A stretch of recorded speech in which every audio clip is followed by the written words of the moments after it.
Hello everyone, आज के इस वीडियो में हम पढ़ने वाले हैं क्लास 12 फिजिक्स का दूसरा चैप्टर जो है विद्युत विभव तथा धारिता, जिसका यह छठा वीडियो है। तो आज के इस वीडियो में हम पढ़ने वाले हैं कि विभव प्रवणता तथा वैद्युत क्षेत्र की तीव्रता में संबंध, जो कि मोस्ट इंपॉर्टेंट है। 5 नंबर में आपसे पूछ लिया जाता है बोर्ड एग्जाम में, और इसको हम अंत में बताएंगे कि आपको PDF नोट्स भी इसी वीडियो के डिस्क्रिप्शन में मिल जाएगा, तो वहां से आप इसको लिख भी सकते हैं। पहले हम इसको समझेंगे और समझकर हम कोशिश करेंगे कि आपको वीडियो में ही समझकर और इसको याद कर लें और आपको याद हो जाए, और उसके बाद आप कभी भी कॉपी में अपने लिख सकें यदि एग्जाम में आता है तो चलिए हम देखते हैं। तो देखिए, इसको समझने से लिए आपको सबसे पहले इसका फिगर समझना होगा। तो इसको आप समझते हैं। तो सबसे पहले मान लेते हैं कि ये कोई बिंदु है, जो बिंदु है O। इस O बिंदु पर प्लस Q आवेश उपस्थित है। तो मान लेते हैं कि ये बिंदु है, इस पर प्लस Q आवेश उपस्थित है। इसके चारों ओर क्या होगा? वैद्युत क्षेत्र उत्पन्न होगा। तो मान लेते हैं वैद्युत क्षेत्र की तीव्रता की दिशा इस दिशा में है, जो है x। तो इस दिशा में वैद्युत क्षेत्र की तीव्रता की दिशा है। तो अब मान लेते हैं कि इस अक्ष पर हम मान लेते हैं कि 2 बिंदु है, एक बिंदु है A, एक बिंदु है B। ठीक है, तो इतनी बात आप समझ गए। उसके बाद A से याद रखेंगे, O से A तक की दूरी है x और A से B तक की दूरी है डेल x। ये बात आप समझ गए होंगे, आशा करते हैं। ठीक है, इतनी बात समझ गए। उसके बाद आपको समझना होगा कि इस पर ध्यान दीजिएगा, जो A बिंदु है इस पर विभव है V और B बिंदु है इस पर विभव है V माइनस डेल V। ठीक है, क्योंकि यहाँ पर विभव अधिक होगा, ये थोड़ा सा आवेश से दूरी पर है, इसलिए विभव यहाँ पे कम होगा। तो इसलिए हमने V में से माइनस डेल V को घटा दिया है। तो इतनी बात आप समझ गए। उसके बाद यदि मैं पूछूं कि O से B तक की दूरी कितनी होगी, तो आप क्या कहेंगे कि x को और डेल x को जब हम जोड़ देंगे तो यहाँ से यहाँ तक की दूरी मिल जाएगी। तो हम क्या लिख सकते हैं, यहाँ पे हम लिख सकते हैं कि x प्लस डेल x। ठीक है, तो ये हमने कर दिया। अब थोड़ा सा यहाँ पे ध्यान देना है, ये जो बिंदु P है ना, इस पर एकांक धनावेश उपस्थित है, जो हम Q0 लिख सकते हैं। एकांक धनावेश कहें या आप ऐसे ही लिख सकते हैं कि Q0 यहाँ पे जो आवेश है ये उपस्थित है। मतलब ये जो आवेश है ये धनी आवेश है। ठीक है, तो इतनी बात आपको याद रखना है। तो इस फिगर को यदि आपने समझ लिया है तो आपको गणना करने में कोई भी दिक्कत नहीं होगी। इसलिए मैं चाहता हूं कि आपको, जिनको समझ में आ गया अच्छी बात है, एक बार और सुन लीजिए, या जिनको नहीं समझ में आया एक बार और सुनकर इस फिगर को समझिए। हमने क्या किया, एक बिंदु लिया जो है O, जिस पर प्लस Q आवेश उपस्थित है, तथा जब उपस्थित है तो इसके चारों ओर वैद्युत क्षेत्र उत्पन्न होगा। तो वैद्युत क्षेत्र की दिशा जो है वो इस दिशा में है, x की दिशा में। तो ये जो अक्ष है इस पर हमने 2 बिंदु लिया है, एक बिंदु है A, एक बिंदु है B। O से A तक की दूरी है x और A से B तक की दूरी है डेल x। उसके बाद हमने ले लिया कि जो A है उस पर विभव है V और जो B है इस पर ये दूरी अधिक है, इसलिए यहाँ पर विभव कम होगा। तो हमने V में से डेल V को घटा दिया। ठीक है, तो यहाँ पे ये हो गया, मतलब B बिंदु पर विभव क्या है, V माइनस डेल V है। उसके बाद O से B तक की दूरी है x प्लस डेल x, इतना है। अब B पर क्या है, एकांक धनावेश उपस्थित है, या हम कह सकते हैं कि परीक्षण आवेश उपस्थित है। तो आशा करते हैं कि ये फिगर आपको समझ में आ गया होगा। यदि आपको समझ में आ गया है तो आप इसको माना कि करके आप इसको अपने शब्दों में एक्सप्लेन कर सकते हैं। 2-4 लाइन जितना मन करे लिख सकते हैं, या नहीं भी लिखेंगे तो कोई दिक्कत नहीं है। अब आप लिखेंगे गणना, परंतु यदि आपको समझ में आ गया है तो आप इसको जरूर लिख लीजिएगा, इसको माना कि करके इतनी बात को।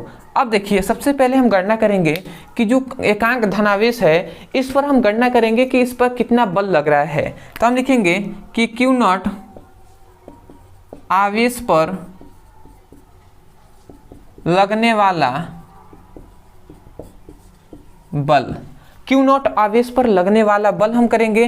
तो देखिए, ये भी एकांक धनावेश है, ये भी धन है, तो इस पर कुछ ना कुछ ये वाला आवेश जो है इस पर बल लगाएगा, तो वही बल की हम गणना करेंगे।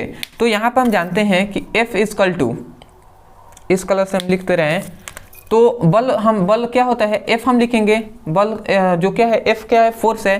तो बल बराबर क्या होता है, द्रव्यमान क्या होता है, वैद्युत क्षेत्र की तीव्रता और गुणे क्या हो जाएगा, आवेश हो जाएगा। ठीक है, एकांक जिस पर आवेश लग रहा है वो हो जाएगा।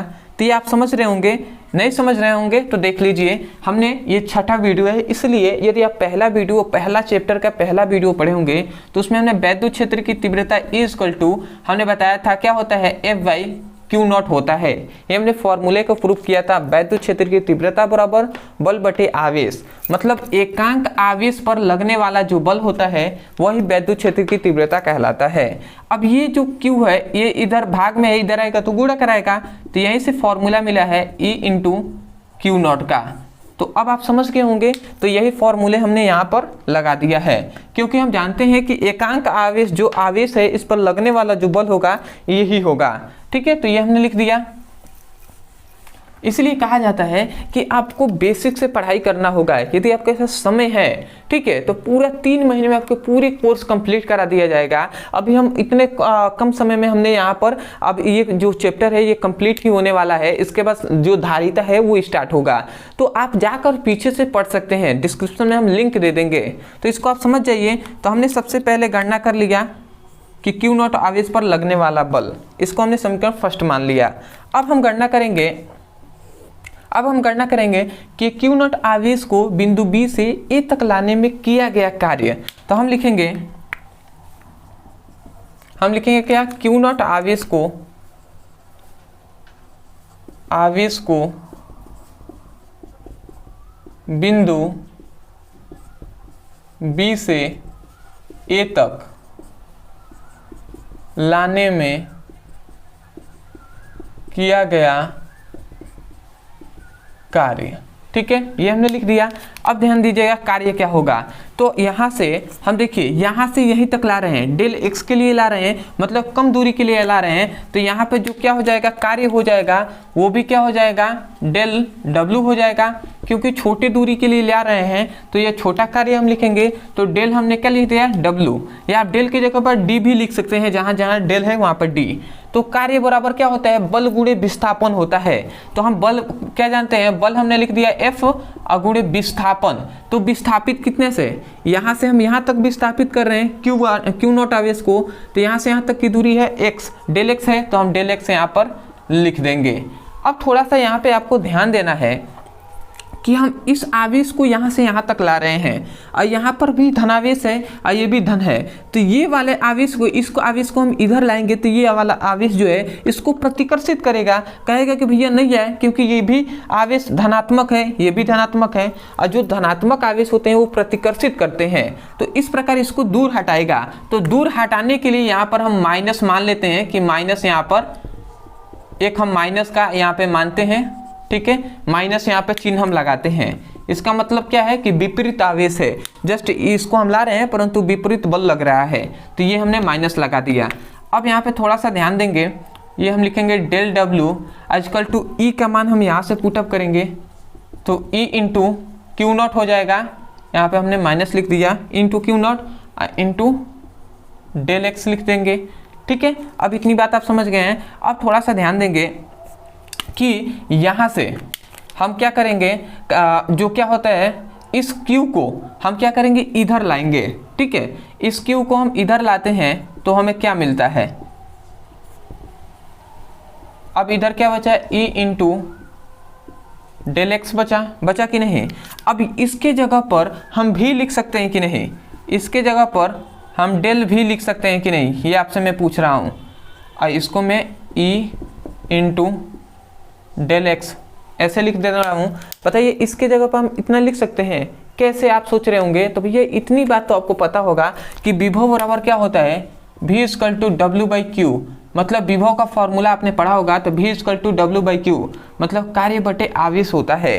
तो यहाँ पर भी कार्य है और ये आवेश है, तो इन दोनों की जगह पर हम भी लिख सकते हैं जो विभव है। तो हमने यहाँ पर डेल भी लिख दिया, क्योंकि छोटा कार्य है तो हमने छोटा विभव ले लिया। अब थोड़ा सा यहाँ पर और आपको ध्यान देना है कि ये जो है ये इधर गुणा में है, इधर हम भेजेंगे तो भाग कराएगा। तो ये यदि इधर आता है तो डेल भी, और ये आएगा तो डेल एक्स, ये हो जाएगा। और देखिए अब इधर क्या बचा, इधर माइनस ई बचा, परंतु ई भी इधर गुणा में है, इधर आएगा तो भाग कराएगा। तो ये आकर यहाँ पर क्या हो जाएगा, भाग कराएगा। इसलिए हम बीच में कभी भी जो माइनस भी है इसको हम लिखते हैं। तो ये जो मिला, तो यहाँ से आपको क्या फॉर्मूला मिला, ये तो यही आपका फॉर्मूला प्रूफ हो गया है, बट इसको अगर अच्छे से आप लिखें तो E equal to minus del V by del X आप लिख सकते हैं। और ये जो आपका फॉर्मूला है ये आपका फॉर्मूला प्रूफ हो गया, इसको आप नहीं लिखेंगे, ठीक है। और ये आपका क्या हो गया, प्रूव्ड हो गया है। तो ये आपका फॉर्मूला हो गया। देखिए आपको कुछ नहीं करना है, जैसे हमने लिखा हुआ है, नोट्स की क्या जरूरत है, अगर चाहें तो आप देख भी सकते हैं, या आप जैसे हमने लिखा हुआ है सीक्वेंस में आप लिखते जाएंगे, फिर नोट्स है आपका तो इस प्रकार आप लिख लेंगे। तो आशा करते हैं कि आपको समझ में आ गया होगा कि किस प्रकार किया। सबसे पहले हमने क्यू नॉट आवेश व बल की गणना किया, उसके बाद हमने क्यू नॉट आवेश को बी से ए तक लाने में किया गया कार्य की हमने गणना कर लिया, और कार्य पर केवल हमने मान को पुटअप करके और यहाँ पर हमने क्या किया है, बस इधर उधर भेज दिए हैं, मतलब गुणा से भाग में, और वैसे करके हमने प्रूफ कर दिया है। तो आशा करते हैं कि आपको समझ में आ गया होगा।